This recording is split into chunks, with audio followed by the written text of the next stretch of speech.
On this episode, we talk about apartments versus condos and the FHA.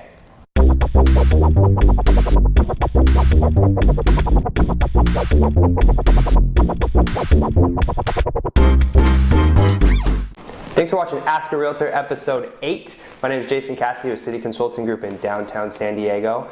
Fun fact about the number 8, for those of you youngins out there who didn't know, my favorite player, Kobe Bryant, used to wear 8 before he switched to 24.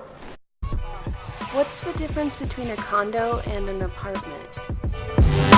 What's the difference between an apartment and a condo building? It's a great question. Actually, we had someone in the office ask this at a meeting last week. So really it comes down to the ownership. So an apartment building is actually owned by one singular owner. Now that might be a group of owners or whatnot, but it's one singular entity that owns the building. So generally you see those most with rental buildings, leases, things like that.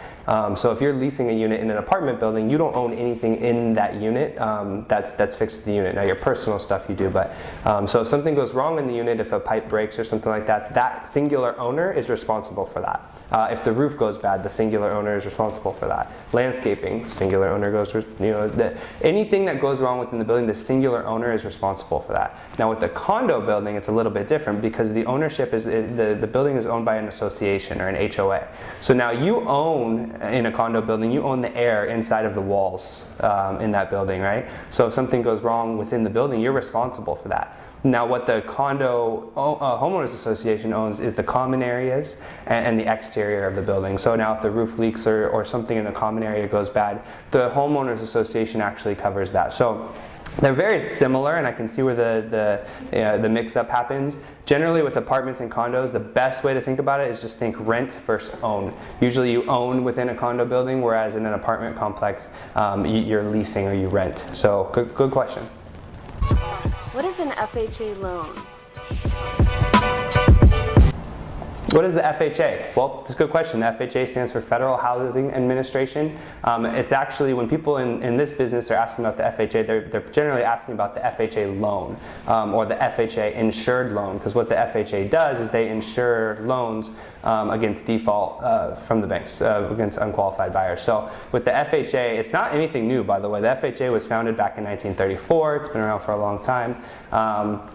But what the FHA has now is an FHA insured loan that can actually is a little bit more flexible option than a conventional loan for some borrowers. So with the FHA loan, you can actually qualify with as little as 3.5% down, which is a big change from the typical 20% down you would need on a conventional loan. And your credit qualifications are a little bit different. Most FHA loans will approve you under even 600. Anything under 600 generally might need 5 or 10% down, a little bit higher, but you can get loans all the way down into the 5s, which for a conventional loan you wouldn't be able to do without a cosigner.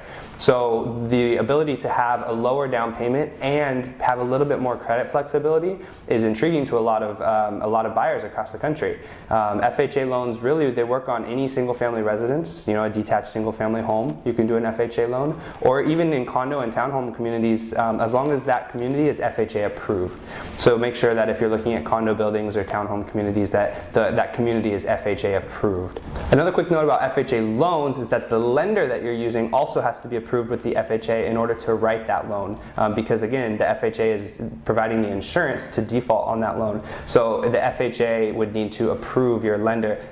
To be honest, most lenders are approved with the FHA, so it's not going to be too big of a deal, but it is something you want to confirm with your lender if you're looking to do an FHA loan. One last thing you have to remember with the FHA loan is the addition of a private mortgage insurance, and that's really going to be any loan where you're putting less than 20% of a down payment.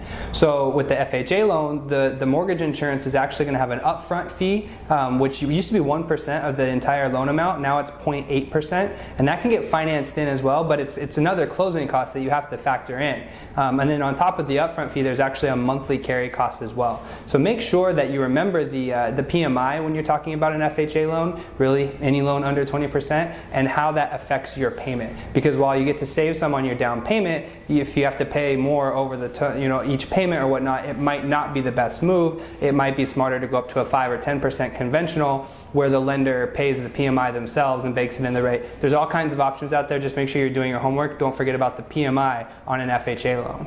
Thanks for tuning in to episode 8. Make sure you subscribe to the channel below, right on the red bar below. Go to Twitter, hashtag #AskARealtor. If you have any other questions for me, I'll do my best to answer them. You can also find me at Twitter at @jcassity or Facebook, Instagram, wherever that you may use your social. I'm there. So look forward to seeing you next time. Thanks.